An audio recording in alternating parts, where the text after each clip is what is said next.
Muito bem, boa noite.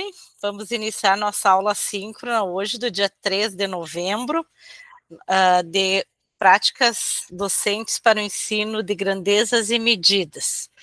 Então, a gente não está em muitos, mas alguns vão chegando, né? A gente vai respeitar o horário e começar. Quer dar uma boa noite, professor Carmo? Ok, boa noite a todos, sejam bem-vindos, que bom que estejam aqui. É um momento assim que a gente pode falar um pouco sobre a organização da semana, principalmente focar aí nas atividades avaliativas também, tá?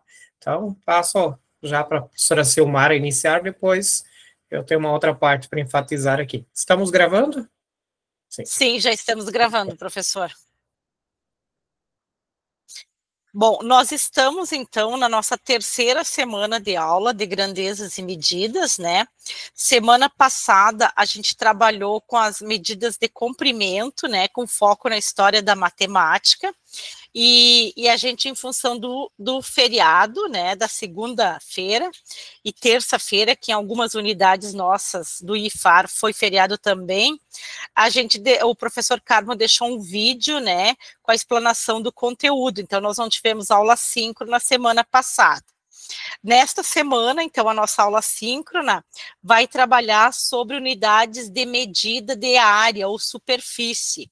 A gente vai dar um enfoque geral nesse primeiro momento e depois a gente vai dar mais ênfase à relação com as medidas agrárias, que é uma aplicação muito importante na realidade do Brasil para as medidas de área, né? Então, inicialmente, eu vou fazer uma apresentação, uma conversa inicial, uma reflexão, e depois o professor Carmo continua, tá?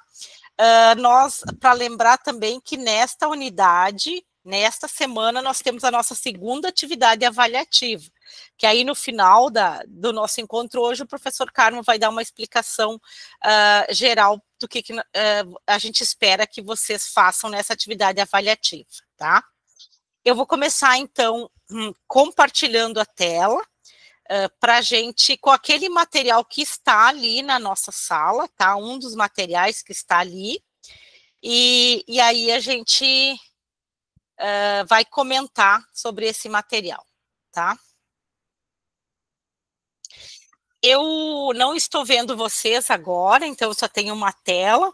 Qualquer dúvida, qualquer pergunta, colocação, professor Carmo, ou qualquer um pode abrir o microfone e se sentir à vontade, tá? Lembram que desde a primeira unidade, primeiro tópico, eu comentei sobre esse livro, né, do Wally, Matemática no Ensino Fundamental, que é esse aqui, da capinha azul, que inclusive está disponível na nossa biblioteca virtual. Então, é em cima desse material que eu trabalhei esses slides. Trouxe algumas discussões que tem nesse livro para a gente refletir aqui tanto na unidade, no tópico da semana passada, medidas de comprimento, o conceito de medidas, né? E como agora a questão das áreas. Então, a primeira ideia de área é que é uma medida do espaço bidimensional, um espaço de duas dimensões, né, de uma região. Então, a ideia inicial do conceito de medir área é comparar, fazer atividades de comparação com áreas. Então, eu tendo uma unidade de referência de uma área, eu comparar a região que eu quero medir com essa unidade de referência, né? Comparar áreas de uma região como unidade de referência. Então, eu vou, inicialmente, a primeira ideia de área é tamanho, né? Um sinônimo que não é sinônimo, mas a primeira noção de área é numa ideia intuitiva de tamanho, e que ela pode variar ou não de acordo com a forma, com o comprimento ou com as dimensões, né? A comparação de áreas não é tão simples como a comparação de comprimentos, porque, às vezes, né, uma figura que tem uma dimensão maior do que as outras pode ter menor área do que uma figura que tem lados de dimensões menores. Depende, né, da das duas, do comprimento e largura que ela se constitui. Então, por isso que a comparação direta ela é um pouco diferente dado o comprimento, tá? Então, algumas atividades para começar a organizar a ideia de área, né? É a reorganização das áreas. Então, por exemplo, uma atividade para crianças de final do ensino fundamental e início dos anos iniciais é a questão de dividir uma forma e recompô-la de um formato diferente, mas mostrando que o formato muda, as formas são diferentes, mas a área se mantém a mesma, né? Então, essa primeira atividade que este livro propõe é de um retângulo, né, cortado na sua diagonal. Então, distribuir para os alunos diversos retângulos de mesmas dimensões e propor que eles recortem esses retângulos na diagonal e montem outras formas com esses dois triângulos que foram recortados inicialmente do retângulo, né?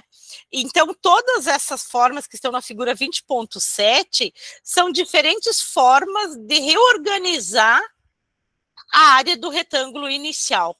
Então, são formas diferentes, mas que mantêm o mesmo, entre aspas, tamanho, a mesma área, né? Nessa prática, a gente pode discutir a questão do tamanho e da forma dos resultados. Se as formas são uma maior do que a outra, se são maiores ou menores, como é que a quantidade de papel que foi utilizada para formar uma delas ou todas é igual ou é diferente? Vai levar as crianças a raciocinarem que a quantidade de papel é a mesma. Portanto, o tamanho tem que ser o mesmo, apesar de a forma estar diferente, né? Então, começa a trabalhar um pouco o conceito de área. Também tem uma outra atividade de fornecer pares de retângulos, né? E para cada par de retângulos, os alunos devem decidir qual deles tem a maior área, ou se os dois têm a mesma área, e justificar, né? Muito importante a justificativa, o que levou os alunos a concluir se os dois pares de retângulos têm a mesma área ou têm área diferente. A ideia não é usar unidades de medida, régua, por exemplo, mas sim fazer comparações de áreas, né? Eles podem cortar, dobrar, virar, né? Fazer reflexão para poder decidir sobre o resultado em cada par de figuras. O Tangram também é uma atividade que pode ser muito explorada nessa questão do trabalho com as áreas, né? Porque o Tangram tem figuras equivalentes, né, mas que estão ampliadas. Por exemplo, a gente tem no Tangram 2 triângulos pequenos, semelhantes, que podem se juntar e dar origem a outras formas, né? Um triângulo maior, um quadrado ou um losango, um paralelogramo, no caso, né? Então, e ao mesmo tempo, os dois triângulos junto com o paralelogramo dão origem ao triângulo maior, também tem no Tangram. Então, dá para fazer uma discussão sobre essas peças, né, do Tangram em relação à área, né? Subentendendo aí a questão do tamanho semelhante, mas de formas diferentes. Outra questão é fazer atividade de formar figuras com as peças do Tangram, né, onde a gente, então, explora a questão da conservação da área em formas diferentes, também a mesma ideia. Então, por mais que não sejam sinônimos tamanho e área, é uma boa atividade para iniciar a construção do conceito de área. Uma outra forma de trabalhar áreas, já usando unidades de medidas, é a questão do preenchimento, a ideia de preencher o espaço. Então, esse autor sugere que se pode tomar diversas unidades de áreas para se trabalhar o preenchimento de figuras. Pode ser fatias redondas de plástico, moedas, feijões, não interessa que o formato das figuras preenchedoras consigam preencher completamente a região, pode até surgir alguns buracos, mas que ela tenha uma ideia de preenchimento mínimo, né? Então, propor regiões maiores para ser medidas com aquelas unidades de área. O importante é que sejam unidades de áreas que se disponha de várias quantidades, né? Por exemplo, várias fatias de plástico, várias moedas, feijõezinhos, né? E que folhas de jornal também a gente pode utilizar para tentar medir, por exemplo, a área de uma sala de aula, ou de o círculo da goleira, o semicírculo da goleira, por exemplo, né, que são uns espaços, umas áreas maiores, e que folhas de jornal servem muito bem para fazer esse preenchimento, né. Também pode-se criar uma região com fita adesiva no chão e pedir para as crianças fazerem o preenchimento, né, e dependendo a unidade de área que você usa para preencher, você vai ter resultados diferentes, e aí se discute por que os números, as quantidades são diferentes, porque os tamanhos das unidades de área utilizado para preencher os espaços tinham medidas básicas diferentes, por isso que deram medidas diferentes. O livro sugere, inclusive, superfícies diferentes, como superfície de uma melancia, né, a superfície externa de uma melancia, a lateral de uma lata de lixo, são desafios interessantes, né, para cobrir as áreas dessas superfícies. Aqui é um exemplo, então, uma figura que foi delimitada no chão, né, por uma fita, e aí pode-se propor desafios de cobrir com folhas de jornal, e aí se faz as estimativas, né, os cantos que não são preenchidos com folhas inteiras, se supõe, né, de repente 2 cantos pode se formar uma folha inteira, né, ou 2 espaços maiores, mais triangulares podem ser contabilizados como uma folha quadrangular, e assim a gente vai fazendo a estimativa, tá? Pode-se trabalhar também com unidades parciais, né? A metade, né? Deu tantas unidades inteiras e meios, terços, né? Para contar. Isso faz uma ligação com frações também. Aqui também, essa atividade propõe 3 figuras diferentes, 2 retângulos e um outro formato, né, de uma elipse, de uma gota, e que eles não diferenciem-se muito quanto à área. Nenhuma seja de visível maior ou menor do que as outras, sejam todas parecidas. E a tarefa seria que os alunos supusessem qual é a maior, qual é a menor. E depois, justificando por quê, né? E depois escolhessem alguma unidade básica de medida para preencher aquele formato. E aí escrever por escrito ou explicar oralmente o que eles concluem com aquela atividade. Essas atividades servem para quê? Para desenvolver nos alunos a compreensão da medida de área, né? Se usa uma unidade básica de medida e se faz a comparação quantas cabe dentro da região maior. O objetivo é desenvolver a ideia de que a área é medida por cobertura, por sobreposição, sem uso de fórmulas, tá? Quase sempre os grupos vão ter respostas diferentes para a mesma região. E essas respostas diferentes têm que ser discutidas e refletidas, o que levou a ser diferentes, né? A questão das extremidades, dos arredondamentos, das estimativas, né? Nem sempre existe uma única resposta certa, depende da considerações que foram feitas. Então, esse tipo de atividade, ela ajuda a dar significado ao conceito de área. E isso é muito importante antes de a gente começar a trabalhar com unidades de medidas de área e de transposição de uma unidade para outra. Mais adiante, então, a partir dos anos finais, os alunos podem começar a trabalhar com a ideia de área como uma ideia multiplicativa, o conceito de multiplicação, de arranjos geométricos na formato de retângulos, que dá uma ideia multiplicativa. E aí pode ser muito útil as malhas quadriculadas, né?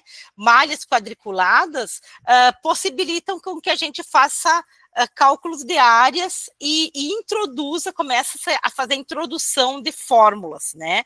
Então, os alunos, a gente pode fazer transparência de figuras, né, que se deseja calcular áreas, e distribuir aos alunos, e eles com malhas que podem ser quadriculadas inicialmente, mas depois pode usar malhas triangulares ou de outros formatos, para se ter obter uma medida, né, da região, da região que a transparência sobrepõe. Quantas unidades daquela medida, triângulos ou quadrados, a gente obtém, para começar, então, a ter uma ideia de cobertura em unidades, né? Pode-se fazer também contorno da região sobre um papel da malha, né? O que é muito comum, às vezes, a gente, né, desenhar um barquinho, uma casa, e depois tentar estimar qual é a área da região desenhada em cima da malha quadriculada, né? Então, esse tipo de atividade que se estende até os anos finais do ensino fundamental, sexto, sétimo anos, eles todos desenvolvem o conceito de área. Então, é muito importante que os alunos tenham esse conceito desenvolvido para depois começar a trabalhar com as unidades, centímetros ao quadrado, metros ao quadrado e outros, e fazer a transposição de uma unidade para outra. Então, era isso que eu trouxe nesse primeiro conjunto de slides, conceito de área para vocês. Alguns de vocês que estão presentes aqui hoje já trabalharam com seus alunos esses conceitos de área, papel quadriculado talvez tenha, é bem comum, ou esse de fazer algum desenho no chão e pedir para os alunos cobrirem com jornal. Alguém já fez isso? Já tem alguma experiência nesse sentido?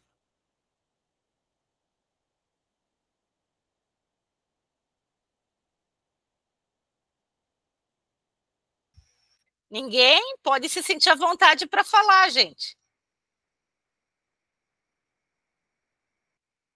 Hoje o pessoal está segunda-feira, não é sextou, mas é segundou. Professora, na parte assim da área, já trabalhei com papel quadriculado também, né? Mas também na parte assim mais prática, com os quadrados, as divisões dos quadrados do pátio. Aquelas riscas que tem que dividem em quadriculados, né?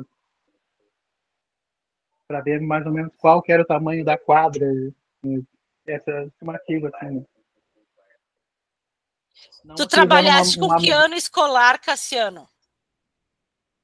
Nessa atividade foi com as crianças do quarto ano.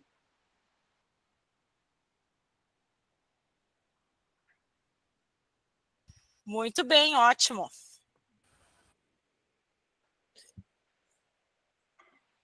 Acho que dou continuidade agora, né? Aí, pessoal, isso, então, professor. Dando continuidade, tá? O que eu vou apresentar aqui vai muito de encontro com o que a professora Silmara já mencionou, tá? Que vai mais no sentido da praticidade, de você fazer enxergar o que é medir a área, fazer entender o porquê de uma determinada forma de calcular tal área, tá? Então, eu vou apresentar aqui também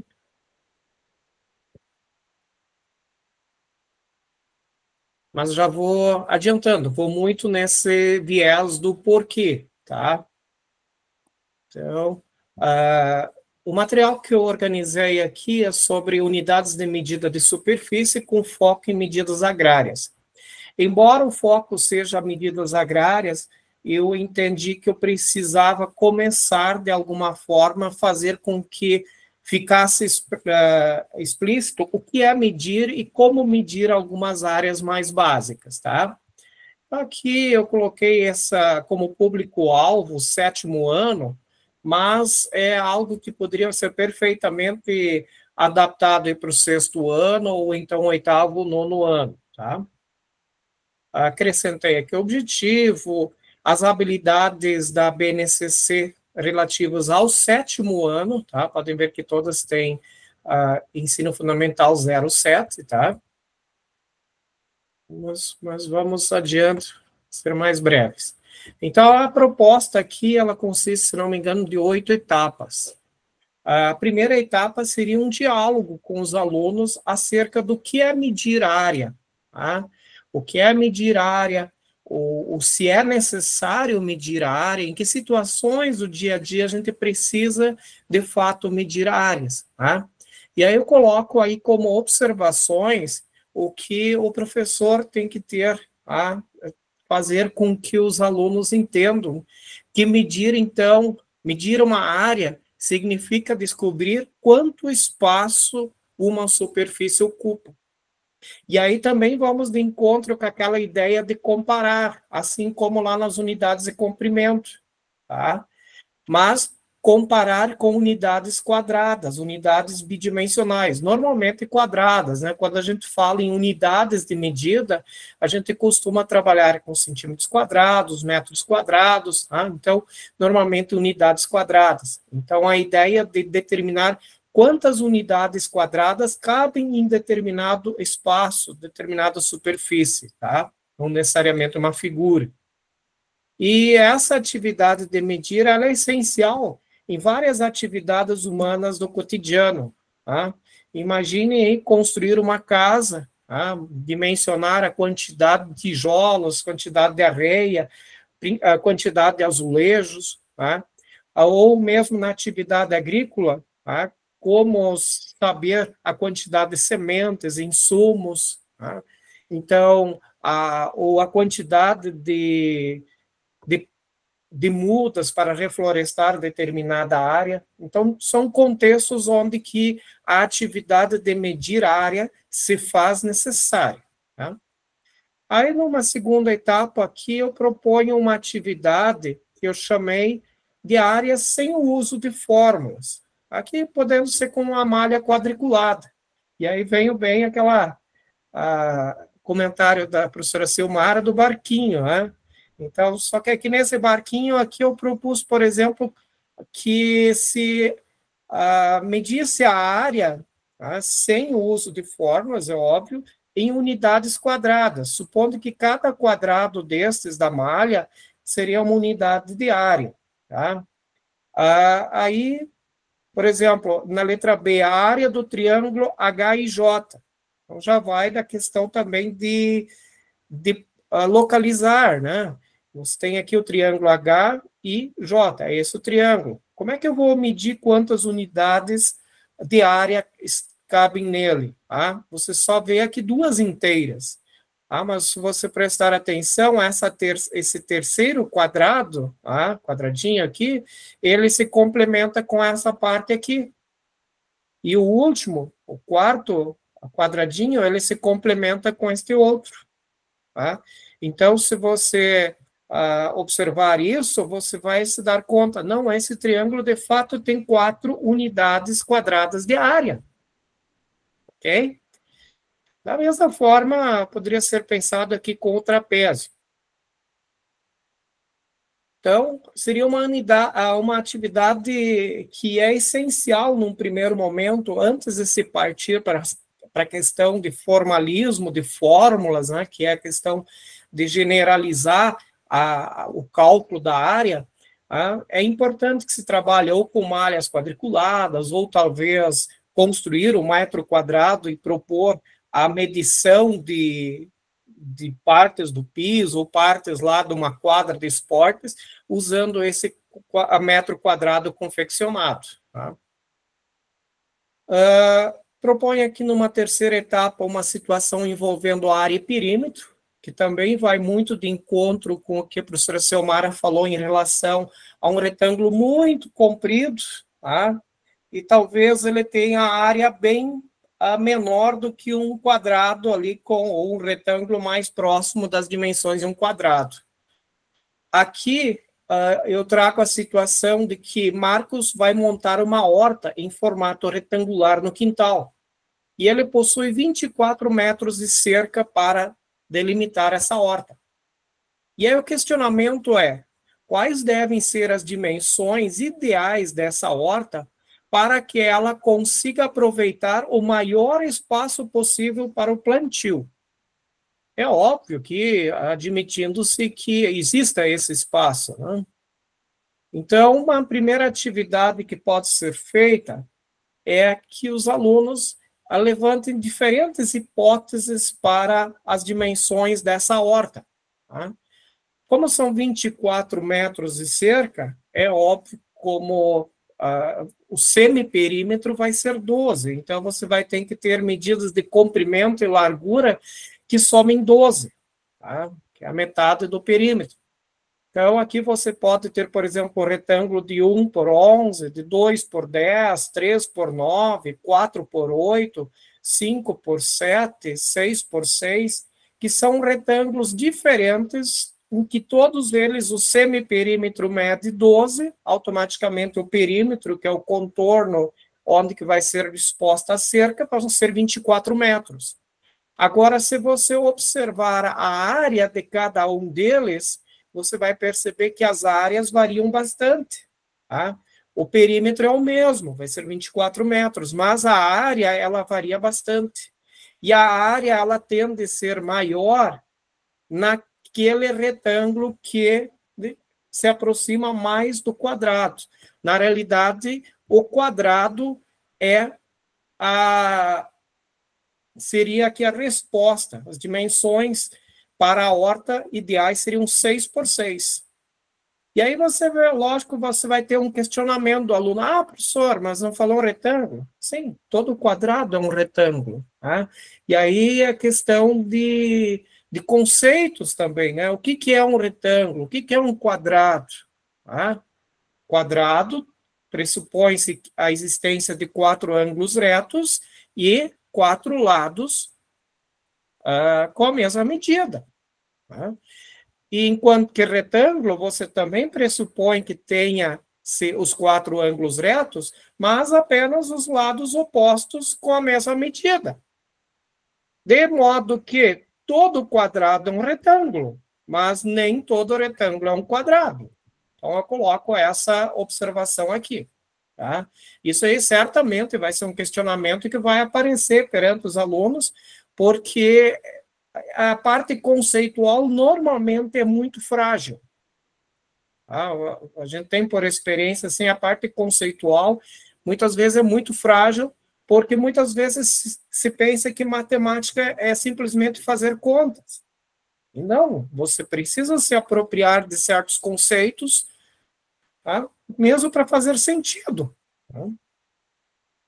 Então, continuando, depois eu vou para uma parte, vou ser breve aqui, que é a parte de estabelecer as fórmulas das áreas do triângulo e dos quadriláteros, tá?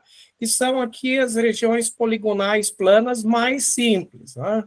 O retângulo pressupõe-se também a possibilidade de trabalhar com a malha quadriculada e que os estudantes sejam, então, estimulados a perceber que não há necessidade de você contar todos os retângulos ou todos os quadradinhos que sobrepõem esse retângulo ou que completam a superfície do retângulo.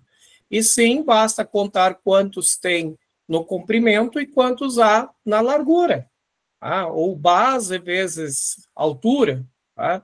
Então, dessa forma, você consegue, então, chegar a uma expressão que te determine a área de qualquer retângulo, sem a necessidade de ficar cada vez, sem a necessidade de cada vez ficar contando os quadradinhos. Tá? Então, até coloquei aqui a conclusão que o aluno deve chegar, que a área do retângulo corresponde ao produto entre a quantidade de unidades de medida dispostas no comprimento e a quantidade dispostas na largura, tá? Ou base e altura, como preferirem. Tá? Então, aqui eu usei aqui base e altura, então, para a fórmula.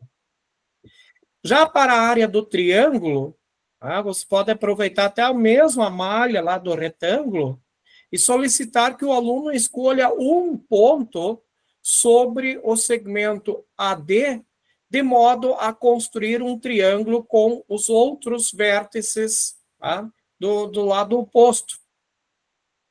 Eu sugeri aqui nessa figura que o ponto E estivesse localizado nesse ponto, mas poderia ser qualquer ponto aqui do lado AD que não mudaria nada. Até interessante que os alunos o façam de formas diferentes. De repente, alguém aqui no primeiro ponto, outro coloque o ponto E no segundo, tá? Para ver que o triângulo, mesmo com aparências diferentes, o que vale mesmo para título de área é a medida de sua base e de sua altura, não interessando a forma do triângulo. Se ele é um triângulo, no caso aqui, isósceles ou um triângulo escaleno, como eu tenho aqui um triângulo escaleno. Não vem ao caso. Você precisa mostrar que existe uma base e uma altura, e que a partir dessas duas dimensões você consegue sim chegar a uma expressão que te determina a área do triângulo. Porque você percebe que o triângulo é a metade do retângulo. Aqui eu sugeriria até uma atividade de dobradura. Se você recortar esse retângulo e efetuar uma dobra sobre este lado EC e outra dobra sobre o lado BE, você vai ver que essas duas partes de fora do triângulo, que estão dentro do retângulo ainda, elas se sobrepõem exatamente sobre o triângulo. Ou seja, a área do triângulo é exatamente a parte que falta para completar o retângulo. Ou seja, o triângulo tem a área igual a metade da área do retângulo, que tem a mesma medida de base e a mesma altura. Tá? Então, é essa conclusão que se deve chegar com essa atividade. Deixa eu ver aqui. A conclusão, então, é que a área de um triângulo é sempre igual a metade da área de um retângulo, que possui as mesmas medidas de base e altura do triângulo. Do paralelogramo, também é bem simples de você demonstrar. Então, você tem um paralelogramo, esse paralelogramo aqui, você pode até iniciar com a contagem do número de quadradinhos, mas você vai se dar conta que esse paralelogramo ele vai ter exatamente a mesma área do que o retângulo anterior, tá? Que é obtido multiplicando-se o número de quadradinhos dispostos na base pelo número de quadradinhos que estão dispostos na altura. Isso por quê? Porque o paralelogramo ele pode ser decomposto ou transformado num retângulo. Basta você recortar esta parte aqui, que eu estou aqui com as letras K, J, M, e posicionar nessa outra parte aqui. E aí você vê que o paralelogramo ele equivale em área ao retângulo, de mesma base e mesma altura. Por isso que a área do paralelogramo é igual à fórmula da área do retângulo. Ou seja, a área de um paralelogramo é igual à área do retângulo que possui as mesmas medidas de base e altura. Continuando, o trapézio. Tá? O trapézio é interessante que primeiro se conheça as medidas dele. Né? Então, no trapézio, você tem uma base maior e uma base menor, que são os dois lados paralelos. Os trapézios são quadriláteros que só têm um par de lados paralelos. Tá? Então, esses lados paralelos são a base maior e a base menor. A altura sempre medida aqui, né, formando o ângulo reto, tá, com a base. Dado, por exemplo, dois trapézios, você pode posicioná-los dessa forma. Tá? Encostando dois trapézios de mesma medida, você transforma eles ou forma um paralelogramo. Podem ver que toda a figura aqui é um paralelogramo. E do paralelogramo nós já sabemos agora que a área é dada pela medida da base multiplicada pela medida da altura, ou seja, o número de quadradinhos que cabem no comprimento pelo número de quadradinhos que cabem na altura. Pois bem, qual é a medida do comprimento aqui? Podem ver que a medida do comprimento desses dois trapézios que juntos formam o paralelogramo é a medida da base maior mais a base menor. Tá? Base maior mais base menor. A mesma coisa que em cima. Base menor mais base maior.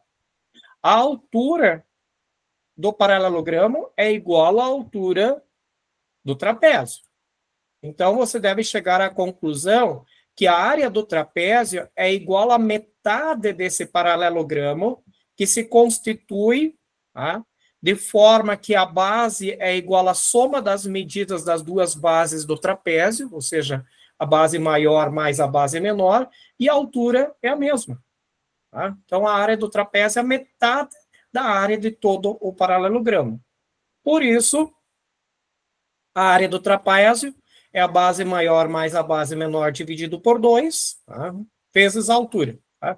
Dividido por 2, porque você precisou de dois trapézios para ter a área daquele paralelogramo. Se fosse só o paralelogramo, seria a soma das bases vezes a altura.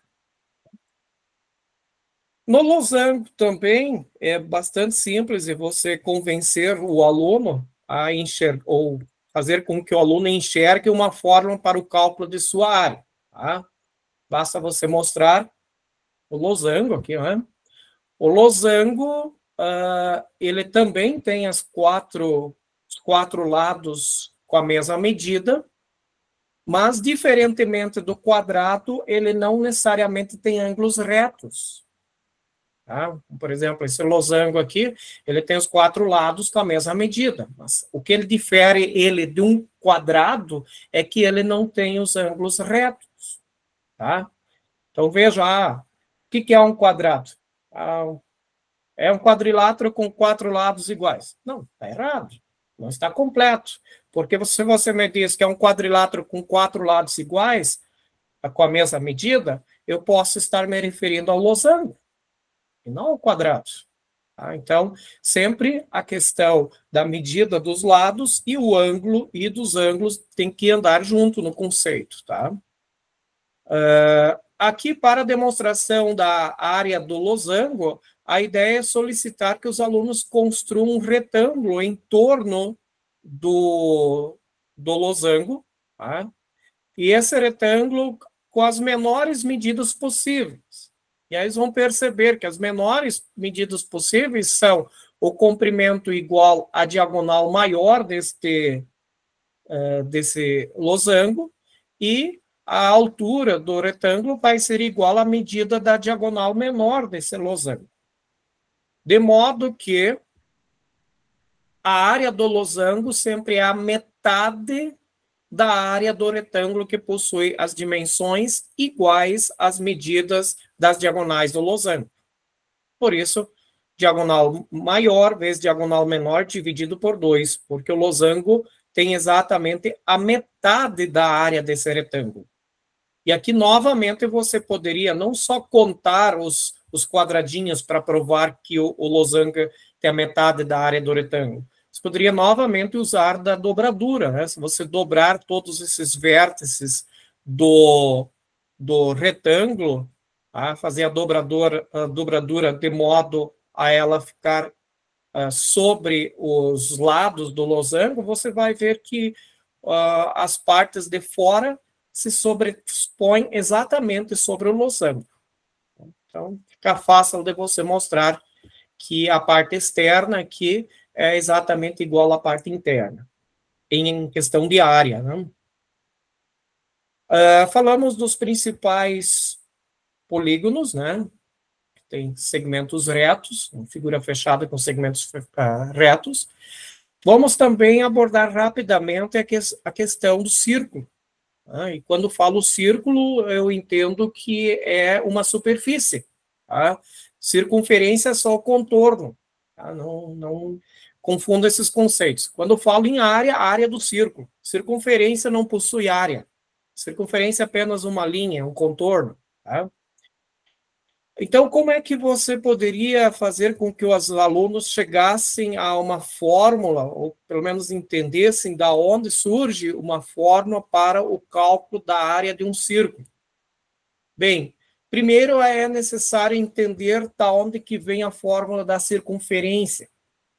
E para isso, eu sugiro uma atividade bem simples, que é a de medir, usando uma trena, né, ou um barbante, e depois medir na régua, medir a circunferência e o diâmetro das bases de objetos cilíndricos. Que são objetos cilíndricos, por exemplo, a lata de Nescau, de azeite, de Royal, tá? Apontadores, tampas de panelas ou de outros recipientes, próprias moedas, tá? Então, você, com a trena ou com um barbante, posiciona um barbante no entorno, tá? E depois mede para você ter a possibilidade de medir a circunferência e mede também o diâmetro, tá? Mede o diâmetro, aí você faz o registro para diferentes objetos, e preferencialmente objetos que mudem muito em relação ao tamanho, que você vá, por exemplo, de uma moeda até uma tampa, tá? De uma panela grandona lá, tá? Um tacho mesmo. Aí você vai perceber o seguinte, no momento em que você instruir o aluno a fazer o registro dessas medidas e depois calcular a razão entre a circunferência e o diâmetro, tá? Pode até ser usando a calculadora, eles vão chegar a resultados aqui que vão ficar próximos de 3,1. Por que próximos? Porque a ideia de medição não é uma coisa exata, tá? Existem duas limitantes aí. Basicamente, a ferramenta, o instrumento que você vai usar para medir, tá? Ele tem uma limitação, ele vai medir até milímetros. Então, você vai poder errar por meio milímetro que você... aquele meio milímetro você não vai perceber naquele instrumento. E na própria habilidade humana em usar esse instrumento, principalmente quando vai medir uma região circular ali, né, da circunferência, né? Então, ali, talvez até o mais apropriado seria usar um barbante e depois medir esse barbante com uma régua. Talvez mais simples até mesmo do que contornar com uma trena, tá? Mas são medidas imprecisas, tá? Contudo, mesmo sendo imprecisas, você vai perceber que os resultados, eles conversam. Eles convergem para um resultado, um número, que, na realidade, o valor exato é o que está aqui embaixo. Aqui eu apresento ele, acho que com umas 20 casas decimais. Esse é o resultado. É o π. Tá? O π é a razão entre a circunferência e o diâmetro. Então, é legal mostrar, você tem uma circunferência, uma tampa bem grande, tá? E você tem uma moeda. Em ambos, a razão entre a circunferência e o diâmetro é a mesma, é sempre a mesma, é sempre o π. Tá? De modo que eu posso reescrever isso como sendo a medida da circunferência, o produto de π vezes o diâmetro. Lembrando ainda que o diâmetro é 2 raios, chegamos à fórmula da circunferência. Qual a fórmula da circunferência? 2πr. Tá? O π vezes o diâmetro, que é 2r. Esta é uma noção que o aluno precisa ter. Tá? O que é o π? E o π, então, como razão entre a circunferência e o diâmetro de qualquer círculo. qualquer objeto circular. E também ter a noção de que π não é 3,14. O 3,14 é uma aproximação que a gente usa para facilitar os cálculos, especialmente quando a gente não usa calculadora. Porque quando usa calculadora, você usa o π lá da calculadora, especialmente uma calculadora científica, tá? Normalmente, segundo a função da tecla ESP, tem lá o π com 20 casas decimais. Tá? Ele mostra 10 no visor, mas internamente ele trabalha com o dobro de dígitos, né? E aí, então, são 20 dígitos que ele usa para os cálculos. Uma vez definida a circunferência, você consegue mostrar para o aluno como se dá o cálculo da área do círculo. Como? Representa um círculo, tá? Um papel, tá? Pode contornar um objeto circular, se não tiver o compasso. Depois, divida este círculo em setores. Tá? Setores são fatias. Cada fatia de uma pizza é um setor. Por isso, nós temos lá os gráficos de setores, né? Então, eu dividi o círculo em vários setores. Quanto mais eu conseguir dividir, mais partes eu conseguir dividir, melhor. Tá? Mas digamos que nós tenhamos essa configuração aqui. A ideia primeira é dividir esse círculo ao meio. Pegar uma tesoura e cortar ele exatamente ao meio. Tá? Aqui onde está indicado, aqui, cortar ela exatamente ao meio. E depois, com a tesoura, cortar sobre cada um desses raios, de dentro para fora, sem cortar totalmente, até na beiradinha. Tá? Se você fizer isso em todos os raios, você vai poder abrir essa figura e essa figura vai parecer um serilhado. Tá? Vai parecer um monte de serilhados. Você faz isso nas duas metades do círculo. Tá? Então, um círculo. Tá? Então, faz isso nas duas metades do círculo. Você vai ter dois serilhados. Esses dois serilhados você pode encaixar. Encaixa esses dois serilhados, você vai formar uma figura parecida com esta.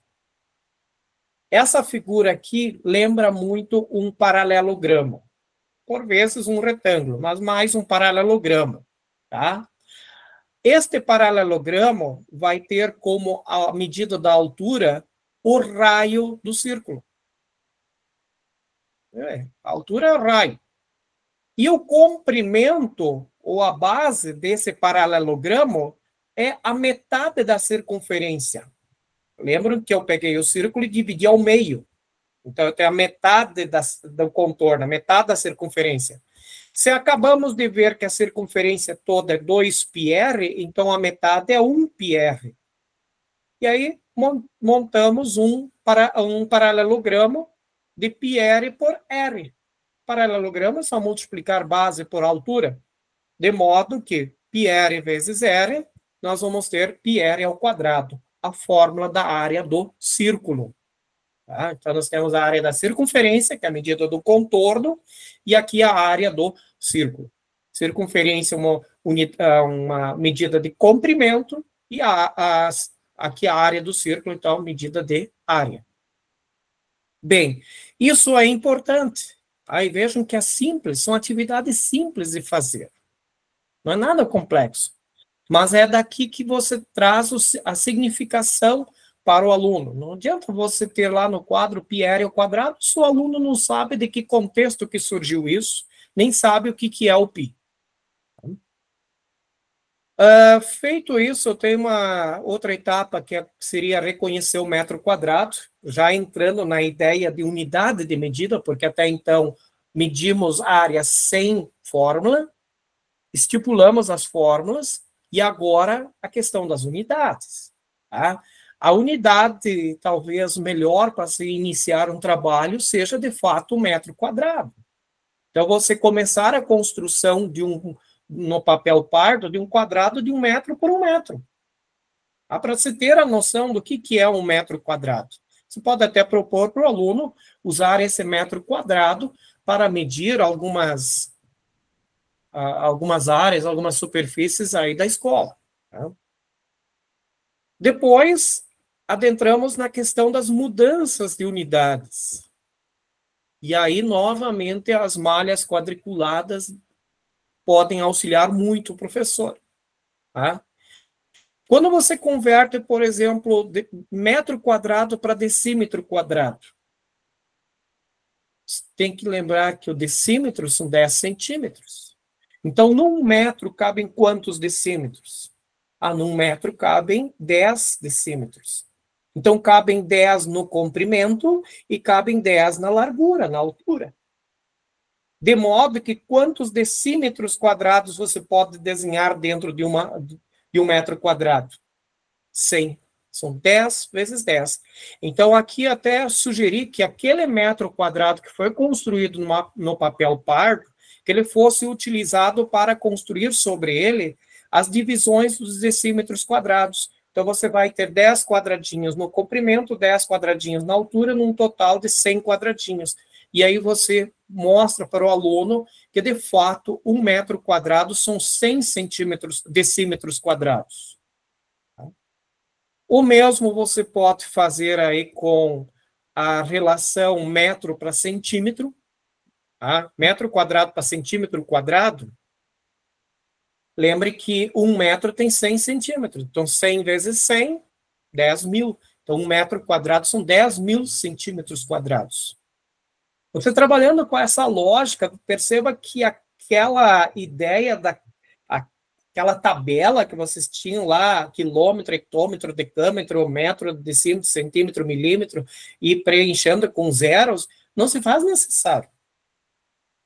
Porque você teve uma construção conceitual que o aluno consegue associar. Tá? Então, da mesma forma, do quilômetro quadrado para metro quadrado, então, aqui já é uma questão de abstração, que o aluno não vai representar o metro quadrado, ou quilômetro quadrado, no caso, mas ele já vai poder usar da sua abstração de imaginar um quadrado de 1 quilômetro de lado, tá? E que esse quilômetro, então, tem 1000 metros.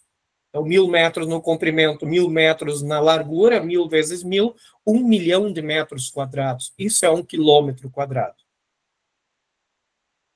Na sequência, falamos de unidade, transformação de unidades, já vou terminando aqui. Tá? Nós entramos, então, nas unidades de área da agricultura, que era o nosso foco. Mas é necessário que, para chegar aqui, é necessária toda essa construção. O aluno já tem que saber calcular áreas das principais figuras planas, o aluno já tem que conhecer as unidades convencionais, já tem que saber fazer mudanças de unidades. Aí sim ele está apto para trabalhar com unidades agrícolas. Tá? Quais são as unidades agrícolas? Hectare, alqueires, tá? Que mais? Colônias, tá? Que são expressões ou unidades usadas em diferentes épocas. Por exemplo, a colônia remete ao período da colonização. Tá? A colônia era uma área de terra que hoje se equivale a 25 hectares. Mas o nome colônia está diretamente ligado à questão da colonização. Tá? A questão do alqueire, ele está diretamente relacionado também à questão de áreas maiores. Então, teve uma época em que, principalmente na época do café com leite, né?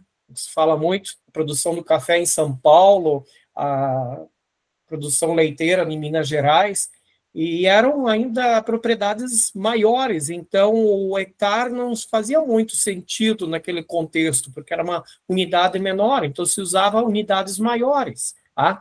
O alqueire, que é 2,42 hectares, e esse é o alqueire paulista, tá? Chamamos alqueire. E o alqueire mineiro, que nós chamamos de alqueirão, que é o dobro, 4,84 hectares, sendo um hectare 10 mil metros quadrados. Tá? Então, aqui eu trago algumas atividades que poderiam ser pensadas nesse contexto, de fazer com que o próprio aluno investigue, por exemplo, o que é estou no lugar certo. O que é um hectare? Tá? Que ele investiga o que é um hectare e por quê, em que contexto que surgiu é o uso desta unidade de medida. Tá? Aqui eu até coloco aqui, além de procurar o que significa um hectare, 10 mil metros quadrados, que eles representem diferentes retângulos cujas medidas dos lados resultem numa área equivalente a um hectare. Porque um hectare pode ser um quadrado 100 por 100, mas um hectare também pode ser um retângulo de 200 por 50. Tá? Então, não é necessariamente um quadrado 100 por 100. Da mesma forma, solicito aqui, dou a ideia aqui de se pesquisar alqueire, tá? Onde que é utilizada, a colônia de terra. E, por fim, eu trago aqui, já vou encerrar aqui, um problema de aplicação, que vai ser parecido com a ideia do que eu quero como avaliação nessa semana, tá? Essa aplicação é a seguinte: um produtor rural possui uma lavoura de soja cujo terreno tem o formato de um polígono irregular. As coordenadas dos vértices desse terreno, em metros, foram obtidas através do Google Earth. Tá? Até lá nos materiais complementares, deixamos lá um vídeo de 3 minutinhos que fala como usar o Google Earth para medir comprimentos e áreas. Tá? Aqui foram dados coordenadas. É óbvio que o Google Earth não é assim que ele vai funcionar para dar essas coordenadas, mas nada impede que você trace lá os eixos de referência, situe 1.00 como referência e faça as medidas para chegar a esses números, tá? Essas coordenadas. Essas coordenadas são os vértices da propriedade, tá? da lavoura. O produtor pretende aplicar a herbicida na proporção de 2 litros por hectare e estima uma produtividade média de 3.500 quilogramas por hectare. Com base nessas informações, quantos litros de herbicida ele precisará aplicar em toda a lavoura e quantas sacas de 60 quilos de soja ele poderá esperar colher? Seriam 2 perguntas num único problema. Para resolver, primeiro teríamos que representar os vértices da lavoura, vejam que aqui, de fato, um polígono irregular, calcular a área desse polígono irregular, e aí poderíamos sugerir uma subdivisão em 2 triângulos e um retângulo, cujas áreas nós sabemos calcular já. Calculamos as áreas do retângulo e dos triângulos, somamos, nós chegamos à área total da lavoura, 490 mil metros quadrados. Divididos por 10 mil, me dá um total de 49 hectares. Uma vez sabendo o número de hectares, eu posso aí resolver os problemas. Tá? Quantos litros de herbicida eu preciso? Se eu precisava 2 litros por hectare, agora tenho 49 hectares, tá? Multiplico 49 hectares por 2 litros por hectare, 98 litros. Tá? Poderia ter feito por regra de 3, aqui o que eu fiz aqui é uma análise dimensional, multiplicar. Tá? Aí você está multiplicando e dividindo pela unidade hectare. Simplifica, sobra litros. Tá? Da mesma forma, o cálculo do número de sacas de soja que o produtor espera colher. Bem, ele espera colher 3.500 quilos por hectare. Essa é uma estimativa do produtor. São 49 hectares, então só multiplica, cancela hectare, vejo que a resposta vai ser em quilogramas.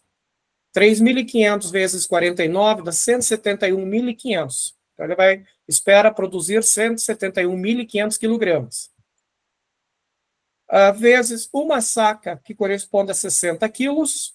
Tá? Então, cancela quilos. Na realidade, para ter a resposta em sacas, você tem que dividir isso por 60, então. E aí você chega a um resultado de 2.858 sacas e 1/3 de saca. 333 é 1/3 de saco. Né? Então, aqui nós temos uma ideia de um problema que poderia ser resolvido, então, com essa lógica de estar abordando unidades como hectare. Tá? Nós propomos para essa semana uma atividade avaliativa de 1 ponto. Essa atividade é um problema. Não precisa ser um problema tão elaborado, por exemplo, essa que eu apresentei, mas um problema que vocês elaborem que faça uso do contexto do uso dessas unidades agrárias. Hectare, alqueire, alqueirão, tá? Use a criatividade de vocês. Proponham o problema e resolvam. Se quiserem digitar ou quiserem ser manuscrito, a única coisa que vocês vão ter que ter o problema e a resolução, lógico, digitalizar, preferencialmente enviar em PDF. Tá? Essa é uma aclamação que eu faço. Eu envio em PDF porque em outros formatos, às vezes, a gente tem dificuldades em abrir. Tá? Dependendo do sistema operacional, a gente tem essa limitação quanto aos formatos. Mas PDF é universal, abre sempre. Né? Alguma dúvida, pessoal? Algum comentário sobre essa parte? Gostaria de ouvi-los aí. Que acharam dessa parte? Já trabalham mais ou menos nesse viés? Cassiano? Eu acho que alguma coisa que para mim, na minha formação, faltou foi essa questão de enfatizar que medição de área é comparar com uma unidade que tu já tenha de referência, né? Não simplesmente fazer a medida, ali como você mostrou ali, de onde saem as fórmulas para cálculo da área dos quadriláteros ali, ficou bem interessante, sim, uma coisa que também não... Às vezes até na prática tu vê, na área do triângulo, tu juntar dois, tu vai ter um retângulo, né? Então, isso aí é uma coisa que já se observa, assim, né, facilmente, mas de alguns outros ali não, né? Como nesse. Então, é uma coisa que acho que fica bem legal, até para o aluno, às vezes, não lembrou da fórmula, mas ele vai lembrar de como é que construiu aquela fórmula ali. É isso Já dá mesmo. uma ferramenta ali para ele se virar aí nas avaliações. E também, ah, até nas avaliações de tipo, Enem, ela está sendo cobrada dessa maneira, assim, uma maneira não tão direta, né, de resolução. Então, é uma maneira de dar uma outra forma de pensar, né, uma ferramenta assim de maneira diferenciada do aluno imaginar a matemática para conseguir se virar melhor. Mais alguém? Agradeço aí, Cassiano, pelo pronunciamento. Bem legal. Professor Carmo, eu acho que uma coisa importante que o senhor disse no início, mas eu vou reforçar agora no final, que essa prática que o senhor foi nos explicando passo a passo ali, ela pode ser desenvolvida em diversos anos escolares que se torna interessante e tem um significado em cada momento, porque tem alunos, inclusive no ensino médio, que nunca vivenciaram isso e não entendem o porquê das fórmulas. E é uma forma de mostrar de onde vêm as fórmulas sem fazer uma demonstração algébrica, né? E fica bem claro para os alunos a compreensão, inclusive para alunos da educação de jovens e adultos também, pode-se trabalhar esse tipo de prática, de oficina, para entender, né, por que surge, da onde que surgem as fórmulas, né? Então, assim, eu acho que a gente pode, anos iniciais também, tem muita coisa que pode ser trabalhado ali, e a partir dessa oficina que o professor nos explicou aqui, bem sucintamente, pode-se criar outras atividades que façam uso dessas ideias, né, das malhas quadriculadas, do papel milimetrado, ele permite muitas formas de explorar os conceitos, né? Letícia. Boa noite. Eu sou professora de terceiro ano do Fundi 1. E nós visitamos uma horta numa comunidade e a horta era em formato de mandala. E as crianças ficaram muito curiosas de como eles conseguiram fazer o desenho perfeito. E a aula hoje me ajudou bastante a explicar para eles como que foi feito o desenho. Obrigada, professor, foi muito legal a aula. Ok, obrigado. Pessoal, estamos O material foi bastante extenso, então, por mais rápido que eu tentei explicar aí, a gente vai ter um vídeo bem extenso aqui, né? Mas eu queria ver, ficou bem claro para vocês o que é a avaliação da semana? É um problema. Ah, vocês vão elaborar um problema. Não precisa ser parecido com aquele que eu apresentei ali. Um problema. Vocês viram que ali não tinha problema. Eu coloquei um para chamar a atenção lá do Google Earth, porque lá tem um vídeo que postamos lá no material complementar que diz como pode ser medido o comprimento, como pode ser medido a área. Tá? De repente, alguém até se aventure aí a desenvolver uma questão usando essa ferramenta. Seria legal. Tá? Professora Silmara, você quer adiantar alguma coisa sobre a atividade final dessa disciplina ou acho que não é oportuno hoje? Eu acho que não ainda. Essa semana a gente fica concentrado nessa atividade do probleminha, né? De elaborar um probleminha. E semana que vem a gente vai, na última aula síncrona, a gente dá mais detalhes da atividade avaliativa. Porque nós temos mais esta semana, que é essas trabalha-áreas, e mais 2 semanas. Então, semana que vem seria a última aula síncrona nossa, né? Que é a parte de volume. E depois a gente tem o trabalho final da disciplina que a gente vai, então, explicar para vocês, tá? É muito importante que vocês mantenham em dia as atividades, né? Quem perdeu a atividade avaliativa da semana passada, depois, no final, lá a gente vê se abre mais uns dias, procurem não perder a atividade avaliativa desta semana. Tá? Porque daí a gente ficando sempre em dia, fica pouca coisa cada semana, né? Fica mais tranquilo. E fica o convite para a próxima semana. Vamos ter próxima semana a aula síncrona, acredito que vai ser na terça. Essa na semana terça, isso. Não foi na terça em função das outras atividades do curso, tá? Mas isso. A semana, se vocês gostaram de hoje, a semana que vem vocês vão gostar mais ainda, porque vamos trabalhar um pouquinho com água aí. Vai ser legal. É uma atividade bem bacana para trabalhar a questão da relação volume e capacidade com vocês aí. O professor já está com tudo na cabeça, ó. Pessoal, lembrando você, essa semana, amanhã começa o seminário de extensão da curso de especialização em inovação e ensino de matemática e o curso de licenciatura em matemática, tá? Os 2 cursos estão promovendo, então, atividades essa semana. Amanhã à noite é a primeira palestra, terça, né? Quarta-feira à noite, a segunda palestra, e quinta-feira à noite. Então, procurem participar, eu acho que vai ter coisas muito interessantes, né?